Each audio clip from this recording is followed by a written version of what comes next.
Let's begin quickly with an interesting question that I've been just asked about answering prayers by a distance. We know your name first. Oh yes, I'm sorry. Avidan Elkin. Nice to meet you all. Hopefully under more joyous, happier occasions.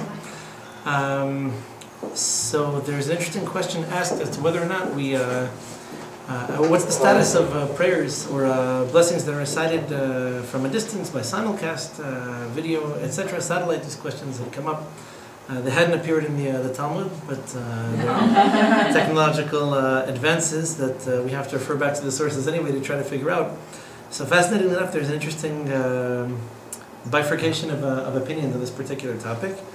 Rav Ovadia Yosef, who just passed away, it's a year and change ago, he was of the mind that if one hears something by way of live broadcast, then we ought to answer Amen and consider it if it's a Kaddish or if it's a blessing that was recited over food or whatever it is. Rav Mordechai Eliyahu, interestingly enough, he was chief rabbi of Israel after Rav Ovadia Yosef.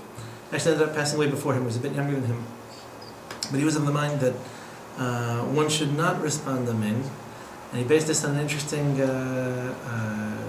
discussion, a teaching in the Talmud, where if I happen to be standing downwind of a latrine, of a bathroom or a cemetery, there are certain situations in which, even though I heard a bracha, I heard a blessing, or I heard a kaddish, I wouldn't respond.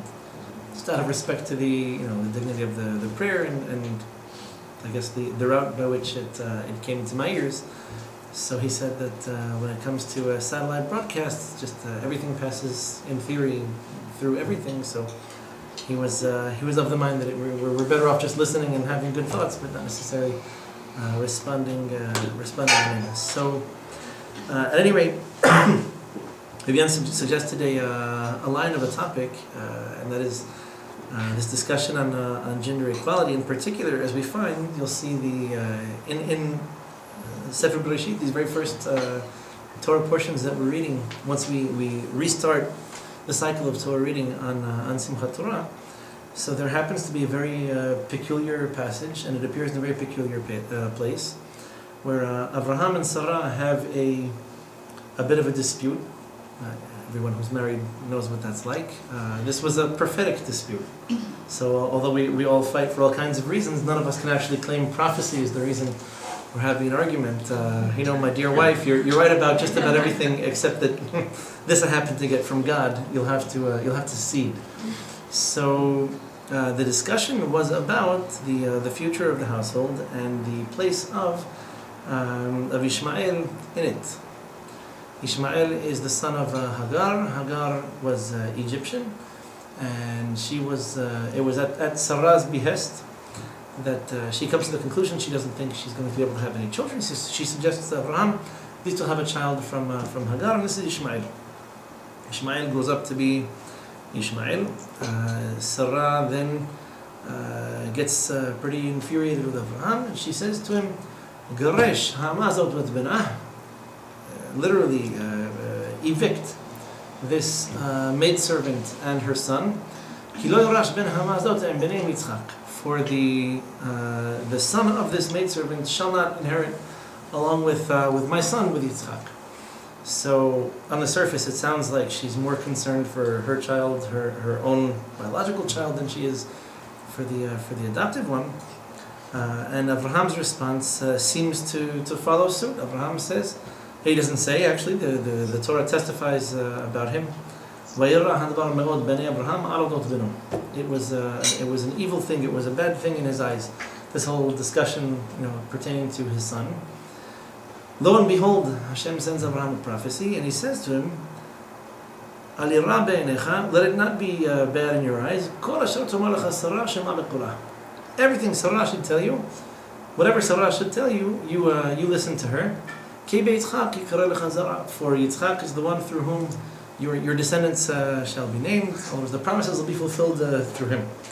And we're seeing this once on there's a cute bumper sticker, an advertisement for a florist in Israel. Whatever Sarah, your wife, tells you, you should you should obey. It's the golden rule of Shlom Bayit, domestic peace 101. Whatever she says, she's right. If it's her mother, so much the more so. So, okay, sounds like a clever argument, and God comes down and says, you know what, Sarah happens to be right about this one. Our sages didn't read it that way at all. In fact, they didn't even read it so locally. We have one expression, one teaching where they say, from here you understand, Mikan shaitan nevuata gedora mishelo. From here you understand that her prophecy was greater than his. From here, from this one place. Abraham prophesied about having a child, about the nation of Israel being as great as the sand on the shore, the stars in the sky. He has Hashem first tells him to get up and leave, his hometown, his birthright, and he prophesied about some pretty momentous events concerning the Jewish nation and our future in Israel. And nonetheless, from this one particular area, not only are we told that she happened to beat him in this particular discussion, but that her prophecy was higher than his. That her prophecy was more powerful than his, not just in this particular instance, but throughout. I'll do you one better. Our sages in the Midrash said that from here you learn that the prophecy of all of our matriarchs was superior to that of our patriarchs. The women are making a face like, no, I knew it too. Tell me something. This is news to me, right? Tell me something I don't know. So we're politely humbled. We're politely humbled. This is fascinating. So if this is the case, what happened to the patriarchs? And I'll ask you an even better question of this. Why is it that we have a relative paucity of biblical accounts of the prophecy of our matriarchs? One is tempted to come to the conclusion that the most pertinent, most relevant, most important prophecies, or perhaps the greatest ones, were the ones that were committed to writing. And if a prophecy didn't make the cut, for whatever reason, it wasn't included, wasn't canonized, then we have but one of two conclusions to draw. Yeah, the simpler conclusion is that it just didn't make it. So no one's prophesying about the weather tomorrow. No one's prophesying about little, commercial transactions or about relatively minor wars that don't really weigh too heavily on the development of Middle Eastern society. So either the prophecies that didn't appear in the Torah were on too low a level, or too banal, or too local, or too limited in scope to actually justify an appearance in the Torah. This is the same Torah that we read every week, that we conclude once a year. So there's a certain limit, a certain degree of editing that's going to have to take place in order for us to cut to the chase and maintain, retain the salient details. Or enter Rav Ashkenazi, Rav Yehuda Leon Ashkenazi, the Rav of my own personal Rav, Rav Yehuda Leon Ashkenazi. Is that? Male scribes.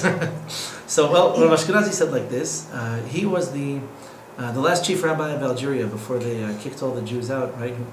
Whoever thought they were Jewish refugees created by the Arab Israeli situation, but yeah, there were millions.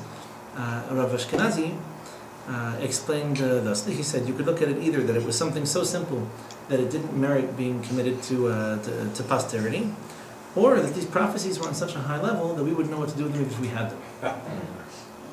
In other words, it's not like every single prophecy that ever happened appears in the Torah. We have a lot of examples of this. There's one classic example when the entire Jewish nation is literally standing on the beach, on the shore, waiting for the sea to split. Then Hashem tells us, wait, we can even do better than this. You can go back towards Egypt, let them think that you got lost, that you got confused, let them catch up to you a bit, and then we'll just erase the entire Egyptian empire with the waters of the Red Sea, going back to where they had been in the first place. So Moshe gets a little bit nervous, and here Hashem intercedes and says, what are you praying to me for? Literally, like as if to say, screaming in prayer. What are you praying to me for? Tell the Jews they should get up and go, and it'll work out. Don't be concerned. And so we don't have an account of this prayer. We don't have. So we missed that part of the conversation. It's like you're listening to someone on the cell phone in the subway. I don't know what preceded what I just heard. Well, I can imagine. I can try to piece it together. So there are instances where we just don't know what was said prophetically. In fact, Rav Ashkenazi would go so far as to say, we don't know the overwhelming majority of prophetic accounts. All we know is what's written. And what's written was written in order to guide us, to inspire us, to motivate us, but it has to be something relatively relevant to who we are and where we are and our purpose in life. So we're told that not only is Sarah's prophecy superior to Abraham's, but this was the case for all of the matriarchs.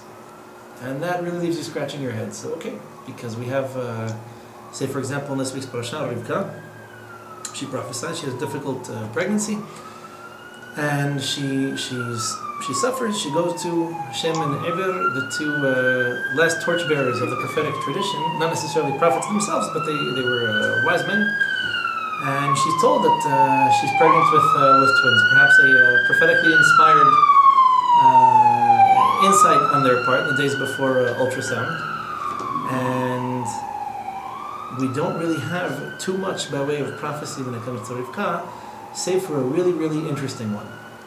And this is when Yaakov, time comes, Yitzchak realizes that he's getting on in years, and that he may as well give this super duper blessing that apparently you can only give once in a lifetime, and normally it's done towards the end of one's life. So Rivka hears him tell Esav, why don't you go get, put together a dish, cook something up. I always have a certain degree of nachat, pleasure from the honor that you give me, and this will hopefully inspire this prophetic blessing I'd like to pass on to you. Out of nowhere comes Rivka. She says to Yaakov, I heard your father telling your brother that he should go get him something to eat. Why don't you go get me 2 young goats? I'll prepare them the way that your father always enjoyed, and you get this bracha, you get this blessing instead of Esav. So Hashem had spoken to Yitzchak in the past, telling him not to leave Israel, to stay there, that he and his descendants are going to inherit it. All of a sudden it comes to this massive prophetic blessing that he's going to give to the son that he prefers, maybe the one he believes that has the most potential to fulfill it, for it to come true. And here what happens? Rivka tells Yaakov, go ahead and dress up. It looks like you're deceiving your father. That's only partially true, but you'll be fine. It's okay. You get this bracha because you deserve it. So Yaakov says, okay, what happens if my father happens to feel this out a little bit? I'll look like I'm trying to deceive him. I'll bring upon myself a curse, not a blessing. And she says, Alai qililatecha b'ni, which we translate to say, it sounds literally like she's saying, the blessing is on, the curse is on me. Like if you get cursed, I'll pay your tab. If you look at the translation, the Onkelos translate this into Aramaic. This is not just a translation, it's a commentary. He says, I've been told prophetically that this blessing is yours. Trust me on this one. You're not going to get cursed. Like I take responsibility for this. It's not going to happen that way. So Yitzchak, at first glance, is the one giving the blessing. He's the one cutting the checks. Sounds like he's got his mind made up as to who's going to get this blessing, except he was trumped by Rivka, and in a very respectful way too. Insofar as deceit, respectful, creatively subversive. Let's touch that up a little bit. It's very creatively subversive on her part, but it was respectful. She didn't contradict him. She didn't. She continued to let him feel like, his wish was being fulfilled.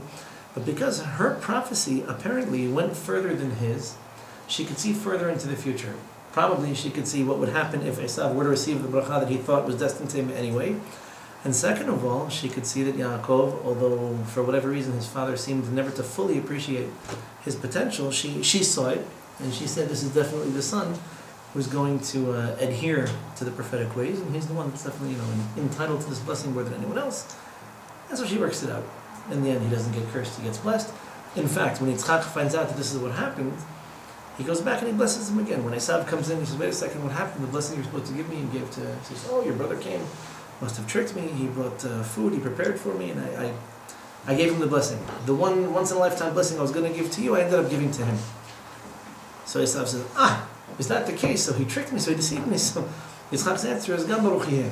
Let him be blessed. Okay, I guess he got me, but he must have known what he was doing. Maybe it was his mother. She's been right in the past. It's happened, like once every blue moon, she gets me.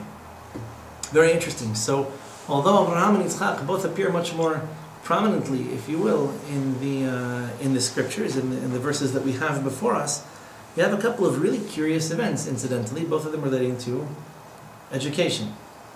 Right?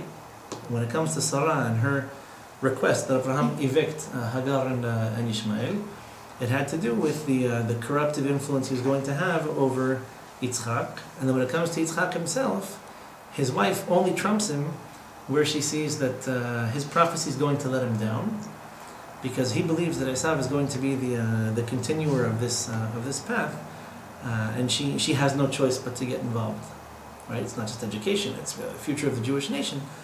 But some of the other seemingly loftier prophecies, I guess Hashem let the men have and record, and yet Chazal are insistent about this. This is no accident. Our sages teach us that the matriarchs had it right. So that they had a higher level of prophecy. So was Esau such a bad omen all through the years after that? I mean, you say her prophecy was right. What was so bad about him?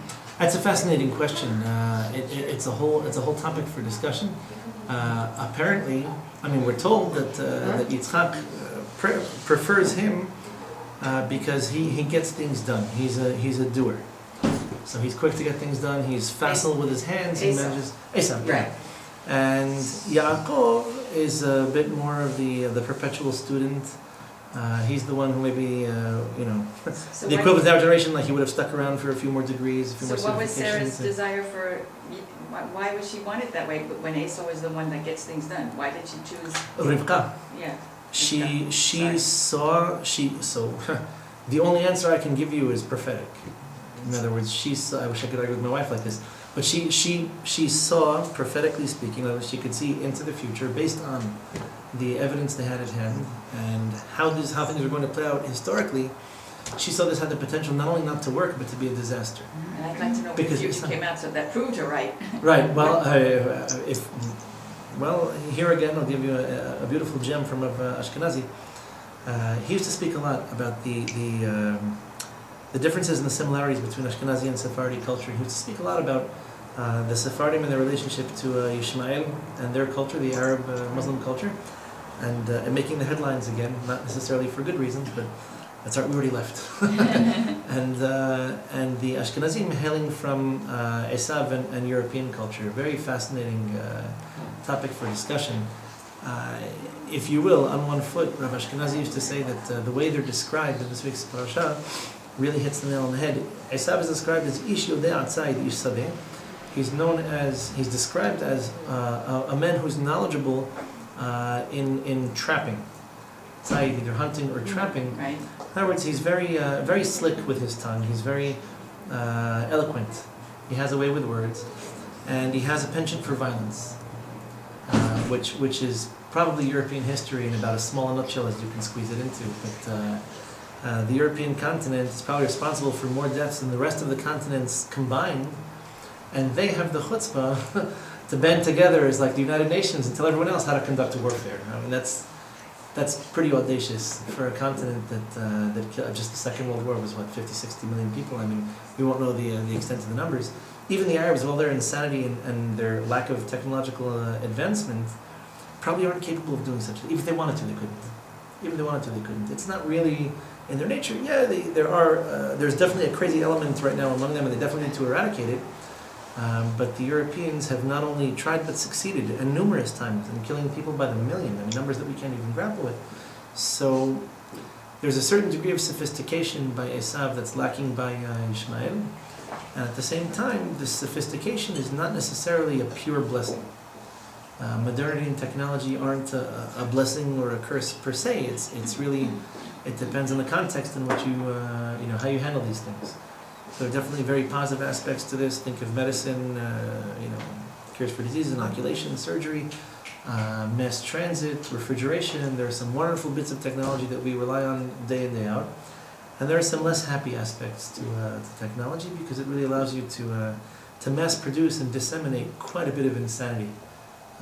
It's just the nature of the world. And not to appreciate the things that you have, like beauty and art and all the other things, because you're so quickly going through things you don't appreciate. Stopping and taking. Well, again, mass production is a blessing and a curse. We can't imagine the world without it. And I remember I had the benefit. I was very close to my grandmother growing up, and she never got a cell phone. Never wanted one.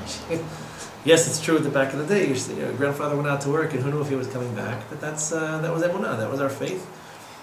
Today, if you don't text or call 100 times a day, what happens? Something's wrong. What are you upset? I said it's something I did. No, all these things are great. They just need to be used in the right context, the right proportion. But that's how he would sum it up. Basically, Rivka saw that Esav was knowledgeable. She saw that he was sophisticated. Saw that he was clever. She's unimpressed by all of this. In fact, Yaakov could put him in his back pocket when it comes to studying. She was more concerned with his moral compass, and it was off. It was off. If you want a really good example of how you can be sophisticated and eloquent and put together these beautiful mosaic discussions about right and wrong, look at pretty much every country in Europe and their attitude towards Israel. They have these wonderfully contrived arguments and discussions. At the end of the day, it's just either sheer ignorance or sheer anti-Semitism. But they've got really beautiful arguments to make for it. The Arabs, you have to appreciate it. They're honest. They're straightforward. They'll tell you like they think it. They don't make believe. They don't make pretend. There's a certain lack of sophistication there, but it really yields probably a more honest response than anything else. Whereas Europe could really convince people, this is the truth. This is the gospel truth, as they would say it. And the sophistication and the technology and the organization doesn't really impress me because I see the results are corrupt. But this is apparently, just the tip of the iceberg of what she saw going forward. That's how prophecy works. Couldn't tell you what she saw, but I couldn't tell you she was wrong either. Yeah. I'd like to know what she saw. Couldn't tell you that she was wrong. So it's a very interesting discussion. Rav Redley gave us a couple of beautiful insights on this topic, and he would say that prophecy really is more the domain of the woman than it is of the man. And it's an excellent question. Why is this? So he would explain thusly. Because women are more intuitive? Correct. Because prophecy really is based on intuition. It's something that it doesn't come naturally to every woman, but they're much more wired for it than men are. And men are they have a bit more of a need to Black and white. Black and white, or to hammer things out for themselves, to kind of work it out, and come to a point where they acknowledge or appreciate something, whereas women kind of pick things up more intuitively. It's a lot deeper than this. Here's Roberta's explanation. Again, what did she see? What's prophecy? I couldn't. When I get there, I'll text you. Let me know. But Roberta used to explain like this. You could the male experience in prophecy and in trying to appreciate spirituality. You could compare it to, let's say, someone a PhD in chemistry, who can explain to you the whole definition of the concept of what we call sugars, carbohydrates, and how these molecules are formed and where they're found in nature, how they can be broken down, the different categories of them, different classes of them, maybe even their uses in cooking, etc. Whereas the intuitive, the intuitor would know what sugar tastes like. And that's something very difficult to explain. How do you, go ahead and try. Tell me what sugar tastes like. Well, you have to use Pure the white word sugar. sweet, of course, then you have to Right. say delectable. Isn't sweet what everything Yeah. sugary, right? I mean, we're almost defining it with itself. Okay. It's similar to Granular? other sugary things. Granular? Unless it's dissolved in a liquid, but yeah. We get more. Right, so there's just, I can describe sugar day, all day long. I can design it, I can write it down, I can map it out with those big molecule toys that do it. Yeah. But tasting it is something else. Tasting it, this he would say is prophecy. Just you taste it, you feel it, you know it. May not even be able to tell anybody else why, but you know it. It's not something you can pass on. Not every intuitive sense that you have can suddenly be passed on. Another classic case where it's used, and the commentaries discuss this image, is that a mother who actually interacts with her kids and is a central part of their education, not a given today, knows her children so well that she can tell if they've been up to something. She can tell. I grew up terrified. Absolutely terrified of my mother because she could see on my forehead if I was right or wrong, I was lying, I was telling the truth. And I still believe it's true. I still believe it's true. But she can tell by the even over the phone, by the tone, the intonation, by the inflection in your voice. You're not feeling well? Sunday, everything okay? Or you're busy, I'll call you back. So she can pick it up, she can figure it out. Men don't really pick up on these cues as quickly. It's not that they can't be taught how to do it, it's that it's a much more laborious process, to get them Other things to do. sensitive to things like this. I might actually go so far as to say, and all due respect to recording, etc., but the men who are much better at this tend a bit more effeminate in general. Yeah. Absolutely. There's- feminine side. Right, which is an interesting topic in and of itself. But the very fact that these traits kind of go together with feminine nature indicates that there's a little bit more going on than meets the eye. So our matriarchs were tremendously intuitive. In other words, they could not just feel something like I feel upset or angry or ignored or excited, or they could intuit something, but to intuit it on such a long distance basis, with such far-reaching consequences that clearly surpassed whatever our patriarchs, their male counterparts, could do, even with prophecy. Even with prophecy. And so this is Rav Ashkenazi. The nature of the prophecy of our matriarch, something so deep, something so intuitive, and something so far-reaching, that the few glimmers that we get of it are, that was great, Abraham. You had a good run there until all of a sudden you get a peek behind the scenes, and no, she's got it right. And then Hashem tells him, it's not just, throw him out of the house. I agree with this. It's whatever she tells you, she's right. Mm-hmm. If you're trying to compete with her in prophecy, you already lost. Basically, just take your orders from her, because she has it. And this is a way of telling him that her prophecy is on a level higher than his, and probably higher than his will ever be. And Hashem was gentle about it. And the same goes for Rivka, who, by the way, didn't flaunt it, right? She didn't get in his face and tell him, I know better than you, Hashem's on my side, not yours, and go ahead and push the point, why don't you ask us? She let him believe the whole time his prophecies intact, and that he prophetically arrived at the right conclusion.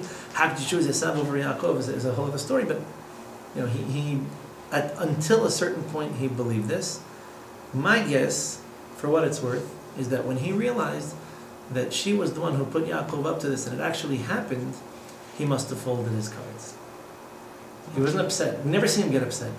Yitzchak doesn't get upset. He has his plan, he tells Esav what to do. When he finds out the whole plan came undone, and that it was actually Yaakov who took this, and he realizes he probably couldn't live without Rivka, must have known he didn't know how to cook, whatever it was. He comes to the conclusion, Gam Baruch Yeh. If that's the case, then the blessing is his, and we don't find there was a dispute or an argument between them. He seemed to cede, very relatively quickly. He concedes the point, gives up, and said, "Okay, fine, that's how it is." A very fascinating discussion that really deserves a lot of attention is that you'll see this much more often, and this isn't inconsistent with what we're saying. You see this much more often in Kabbalistic literature than you might in Talmudic, or what we call the more Pshat-oriented literature. In other words, there's an awful lot of Kabbalistic literature on the topic of the women's intuition, on the Renaissance in prophecy that's going to be a part of the redemption process. Where it's there, it peeks out here and there. It's just not as prominently featured in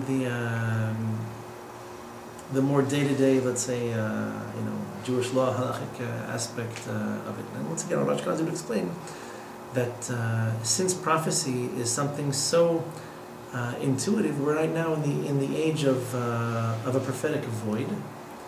And therefore, we as a people have a little bit less of an appreciation of it. In other words, the literature that we deal with, what we continue to study and we continue to teach, is that which is more logical. You can't really teach intuition without it being there. It's not something you can force someone to appreciate or understand. So what happened to the prophecy of our matriarchs? We're still struggling to get there. We're still struggling to figure it out. In other words, we're on a level where we're trying to make sense of the logic behind the laws that we can appreciate, in the hope that this is ultimately going to bring us to a point where we merit prophecy once again. But the reality is there has to be some kind of attention given to this intuitive sense of, let's say, beyond the books. I don't mean to say instead of. I don't mean, you hear this very often, I've got my own relationship with God, and He understands me, I understand Him. Not necessarily. There's a lot of understanding that needs to be there. I liken this to someone telling you, I'm about to make for you the most delicious thing you've ever had in your life. A Persian stew called the fesenjun that looks dark brown and thick and has a funny smell to it. It is tasty, but you're going to make something really tasty for me. You'd have to know what I like, what I enjoy, what I don't like. Maybe spicy, maybe hot, maybe cold, maybe sour, sweet, etc. So there is a certain amount of let's say, fundamental bits of knowledge, really crucial information that one would need by way of an introduction in order to appreciate this. But there does come a point where instinct kind of takes over. In other words, you can learn to a certain point. Anything beyond this is where instinct would have to pick up and say, you know what I know, given my experience, etc. And we all do this. We all do this. If you've been in business, then you sometimes have to fish out, someone's, is this someone worth doing business with or not? I have to employ someone worth employing or not. You have the books, you have the rules, you have human resources, but you sometimes just expect something to develop some kind of a feeling. By the way, how do we know that I hope we all did, but you married the right man, the right woman, you're dating, so how do I know this is the right, half the questions I get over the course of the week of this. Is this the right girl for me? Is this the right guy for me? No one can make a halachic ruling, so to speak, and tell you, yes, I looked into the stars and I can see this is the right person for you. There's a bit of intuition you're going to have to develop, and you'll know it when it's there, hopefully. I mean, not everyone can tell right away, but there's a certain sense, a certain feeling, and again, it takes some experience. You have to know quite a bit about yourself, really, in order to be able to make such a determination. And even then, sometimes people change, things happen, but this is what Rav Ashkenazi used to say is what's missing in our education. In other words, the way he put it, we put a very heavy emphasis in academia and in the yeshiva world. In fact, he would say the two are not indistinguishable, but they have a very heavy masculine slant to them, where his response to this would be, we're not teaching prophecy. In other words, we're teaching about prophecy, we're not teaching how to prophesy, which to a lot of us today in New York sounds like talks about these things. So I would say, no, the Zohar is a book of prophecy, on prophecy, on how one can purify oneself and reach certain levels of consciousness and awareness, and how you can saturate everything that you do with sense, with purpose, with meaning. Nothing's haphazard, nothing happens by accident. And it's possible to reach this kind of level, but we don't teach this. We teach fact learning, we teach regurgitation. I gave you a bunch of facts, go learn them and then spit them back up. And yeah, by rote, everything should be by heart. So you're this is another gem from Rav Ashkenazi. When you say to know something, the concept of knowledge. So in modern parlance, I know your phone number because I didn't forget it. I know how you look. I've seen you before. I can recognize you. So he would make the case that this is not what the Torah means when it talks about knowledge, when it discusses knowledge. Knowledge is something much more permanent, much more intimate. For example, David HaMelech describes, King David describes Hashem uplifting him, exalting him, for he knows his name. Not he knows his name like I know how to spell it or I can find it on my iPhone. It's like I live with a constant conscious understanding of what God's name means, what eternity means, where is my place in eternity. Everything I do, is basically focused around this. And therefore, I'm entitled to certain blessings, to certain given access to certain levels of understanding that most people don't have. In the same way, Rav Ashkenazi would explain, the Zohar explains very clearly too. And Adam knew his wife, right? Or Yosef knew his wife and had a child from her. So not knew like he knows who she is. It's a little bit more detailed than that. Intimacy, it's consciousness, awareness, connecting to something on a much higher level, and the results are children with an appreciation of prophecy. In other words, it's almost a closed circle. So people who live life on such a high level, the Torah itself describes, even their procreation is coming together and knowing each other. And this is how the prophetic chain continues, perpetuates itself. This connection is made not like it's made amongst the rest of society, politicians, etc. This connection is made on such a deep level, with so much consciousness and so much awareness, that even if our ancestors didn't necessarily have that many children, but the Torah don't have too many cases of tremendously large families, but you'll find that their children were tremendous. Sometimes they were tremendously righteous, sometimes they were impressively not so, but they had a lot of intensity, they had a lot of gusto to them.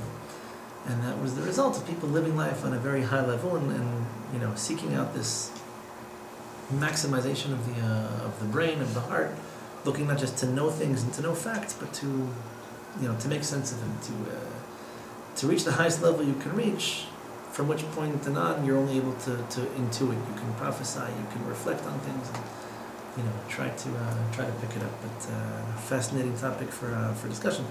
As it relates to gender equality, an interesting note. The Zohar does talk, in fact, predicts the return to prominence of the female experience in Torah, in Jewish law, in Jewish life. as if to say that this connection with prophecy was lost, basically, since prophecy started to peter out. One of the last examples is Esther in the story of Purim, which is already disputed, and it's interesting because she's disputing the sages of her time, the Chachamim. So they're accusing her of having, bent the rules a bit too far, even if what she did was ultimately right. It didn't seem to them that it was prophetically inspired. And her fight over this is this book needs to be canonized. I saved the entire nation, even though it looks to you on the outside like something not so kosher was happening. I can give you my assurance that I did it with divine consent, with divine approbation. And the dispute went on for as long as it went on until we ultimately did canonize it. It was in her generation that it was accepted. We continue to celebrate Purim to this day, and that was perhaps one of the last episodes of prophecy the Jewish nation ever had. And we consider Esther to be right on the cusp, if not a prophet, then as close as, or a prophetess, as close as one could possibly get. So Zohar describes the descent into exile and our loss of this prophetic connection. Once we left Israel, the land of prophecy, things became much more difficult for us to appreciate. It's a level that we basically can only dream of, practically. And therefore, we deal with things that are much more logical to us, or much more meaningful to us. And this particular domain happens to be a relatively male logic, and the experience just leans that way. Whereas the Zohar predicts the time will come where we renew our appreciation for prophecy, for intuition, where we actually understand that it's not just a gut feeling or a hunch, but it's possible to really, on a very high level, achieve this degree of consciousness, of awareness, of understanding, and that the prophetic book, so to speak, should have its next chapters written into it.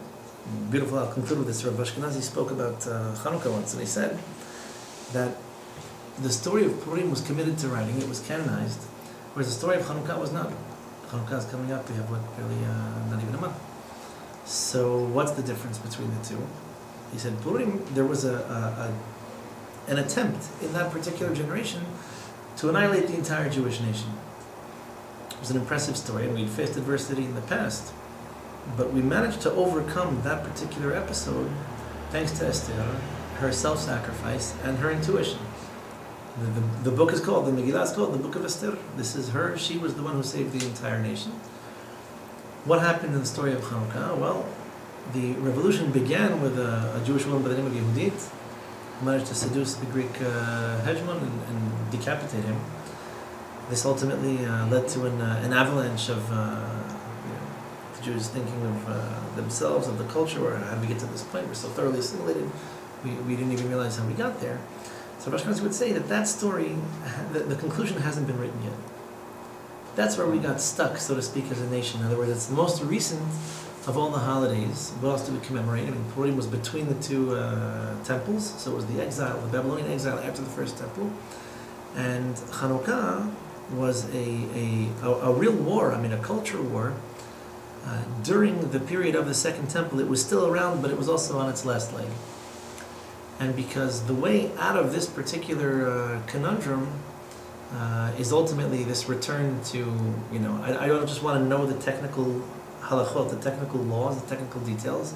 I want to feel it. That's what kids want in this generation. It's fascinating, but it's the truth. They want to feel it. They want to experience it. They love video games. They love these, multi-sensory experiences, 3D movies, and they like media in all of its forms. We need to go back to this thrill, to this rush that you can get from reaching such a high level and getting it. Not on a video game, not on a movie, but the feeling is lacking. The feeling is what we're missing. So Rosh Hashanah would say that's what we're missing from the story of Chanukah. We can't beat assimilation with a war, with a physical war. We can wage a physical war against it; it'll just come back again, just like pulling out weeds and leaving the roots in the ground. Intuition is how we're going to win the war of assimilation. We're going to win people back when they can taste it, when they can feel it, when they can experience it. Not just talk about the sugar, so to speak, but to actually appreciate it, to live it, and to feel what it's like. So that'll be the conclusion, so to speak, of the Chanukah chapter of the exile, and hopefully the beginning of the era of intuition, in which clearly women will reign through. So I'm sure no one has any questions that is about us. But feel free, don't. Given that men and women are kept separate, how would the men know if there are prophets and women with intuition amongst them? Right. I don't know that mixing men and women together is necessarily going to make the filtration process any easier. The way we typically look at this is that we're too confused. It complicates the situation. We're too confused by a variety of our other desires, not necessarily purely sexual, even social. You know, the desire to meet with people, to discuss, to compare and contrast. You know, it's confusing to us. It's confusing to us. The experiences are different. Men and women experience life differently. If anything, I would say equality isn't necessarily such an embraced concept in the sense that we experience things so differently. There's nothing wrong with being different. When it comes to prophecy, clearly our sages took their side. They sided with women when it comes to intuition. It's not something that a man can appreciate or understand. You can get married. I guess it's as close as you can get. I mean, it's definitely a high level to be able to take into account, you know, the thoughts, the desires, the experiences, the emotions of someone who just lives differently, someone who thinks differently from him. It's a blessing. There is no bigger blessing than this. The ability to take other people's thoughts and expectations and frustrations into account is what makes us compatible in society. To say that everyone should do the same thing is wrong. I just said that everyone that you're not, if they're not hearing what the women are saying, even separately, then they won't know if there are prophetesses amongst them. So there's a really, it's a bad example. Okay. I can see that it's a bad example, but the response to what happened, this whole disaster of a story in Washington D.C., the response was almost an open shut. Just leave us the keys and let's straighten this out. There was a whole story with access to the mikveh, etc. It's happening. It's happening. There are certain domains, there are certain areas of life, certain aspects in which it's clear that that women are coming back to positions of prominence. We had prophetesses, we had judges. Devorah, for example, was one of the prophetesses. She was a judge and a prophetess in her time. A whole other interesting topic. I don't think it's feminism as a movement. I don't know how much of it is reconcilable and how much of it is maybe a little bit contrary to some of our values and beliefs. But these things already happened. In other words, there already were precedents like this. How does it come back or how does it change? There's a whole societal shift that needs to take place. Another example of this, I don't know how common it was up until maybe 30, maybe 40 years ago, that in religious institutions you had women teaching early childhood. I can tell you that in North Africa it wasn't the case. Well, I know from all my great uncles and my great aunts here, they had rabbis. And today, who even questions that women are much more facile at dealing with children at these ages? And it's not for a lack of sophistication. It's coming from a man who tried to spend an hour and a half with a newborn today. It just didn't work. It just didn't work. It's how do you? So let me give you. I'll flash my man cards here. Here's a baby who was born a little under 4 weeks ago. She isn't really good at telling me what she wants. I'm not that great at guessing, I'll be honest with you. If I were more attuned to her and her experience, I'd be able to tell the difference between crying because her diaper is full.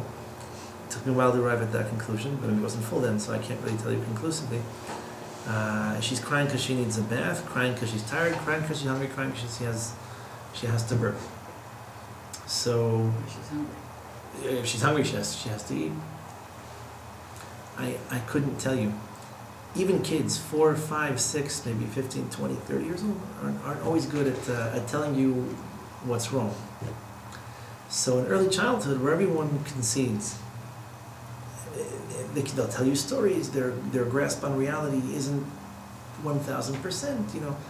And what you need is intuition. You need to be able to see beyond what they're telling you and understand what they need and how they learn and how they interact with each other and how to guide them towards the truth and guide them towards good without necessarily making it too apparent. When they get older, for some reason or other, in most schools it's been the case, although it's gone now further into high school, that women are taking more and more of those positions in teaching. I guess society's changed in a lot of ways to make that possible, but it's almost as if it's not even contested anymore that we acknowledge that we need this. It just wasn't the case up until I don't know however long ago. I mean, I don't know how many women teachers my father had when he was growing up. I should ask him. I'd be interested to know. I can tell you that my grandparents in Morocco had none. My cousin, who's my first cousin in Libya, in Benghazi, was actually one of the teachers of Talmud Torah. Right. Because her father was the head of the Talmud Torah, and she was very knowledgeable, as was he obviously, but they didn't have enough people. So the question was, do they learn or they don't learn? They learn with a woman or they don't learn? Of course they learn with a woman. And something happened, I just want to tell this story because I'm still blown away by it. My father was very observant and really lived every aspect of his life observant. And once we were in close proximity to a conservative synagogue, Adas Israel in Washington. So I was a teenager and he asked me if I could go with him, and we went, and I stayed outside because I thought I don't need a morning service today. So anyway, at one point he comes running very excited and asks me to come in. Now he didn't know the history, the politics, he didn't know anything. He just knew about religion and other aspects, business, So when I ran, I thought, okay, he's going to show me another line or something. I was a teenager. So he points to a woman reading the Torah and said, look at that. Look at the times we have arrived to that a woman is knowledgeable enough and capable enough to read the Torah. My mouth dropped because I knew about the movement, so I thought that was not very interesting. But I was looking at him the whole time, like, is this real? Is this my father? And all the thoughts that came in my head, like if he only knew what's going on out there but his feeling was, it's better to have the knowledge than not to have it. So I'll match you. I have this is my grandmother's brother-in-law. Great uncle married his sister, my grandmother's brother-in-law, who told me that he and his wife went to the same elementary school in Israel. They left Morocco, I guess they were around maybe middle school. So they lived in Yad Rambam, which is not far from Ramle, which is where most of my family was stationed in Israel. And there was a school there. It was the Tilumi kind of school where the kids went to school. They learned secular studies and learned religious studies. And they had Rabbi Yitzchak Muhtira, the brother of the Baba Sari, the Bachachi they call him. He was the chief rabbi of Ramle, which was, I guess, predominantly Moroccan. So he came to the school once, and this like a great uncle, if you will, his wife was there. I think she was in 6th grade at the time. And she remembers them telling them everybody had to get ready to prepare themselves. A very important rabbi is coming to visit the school. So he came, and what they did was they had the entire 5th or 6th grade it was that she was in recite Mishnayot from I think it was Pirkei Avot by heart. So she said she remembers that she remembered how her turn came, and she was very nervous. She got her Mishnah right, the rest of the people got the Mishnah right. And she said, Bachachi got up at the end of this recital. He left the room and he started crying, and no one understood what happened or what it was. So he made a comment to the principal of the school. He said that I would never in my wildest dreams have believed that Am Yisrael, the Jewish nation, come to a point where we have little girls in elementary school who could whistle Mishnayot by heart like this. It was such a challenge just to keep society together back in the day that they maybe they knew it was coming but hadn't been so properly prepared for it. But it's a very insightful thing. It's difficult to perceive these changes and to understand where they're going to come. That's why I say I don't necessarily sign on to everything feminist by doctrine. It's just that these changes, this is our tradition. I don't even want to tell me what we need to do in order to progress as a society. But the fact that women take a more prominent role, that intuition is not just ignored as, not that every intuition is right, that it's not superstition, it's not, we have sources that point to this and emphasize it, thousands of them. These things are going to come back and they're going to wake up, and it's a slow process. I think most changes happen slowly, but we know that our redemption depends on it, so hopefully we'll come back to a point where women can come and say, we had a dispute yesterday, I didn't want to embarrass my husband, but prophecy was on my side, just find a nice way to make him feel like he was right. Patch it up that way. I mean, it's probably not as far off as we think, hopefully. What's going on in the rest of the world seems to indicate redemption is coming faster than we might have thought, so I anticipate the positive changes hopefully coming along with it, just they might not get as much press. But, very good. Yeah, the Shkava. Again, sorry, let me get into your slows. You still there, Mort? Yeah, okay, push. Listen, we're gonna do the, Shkava.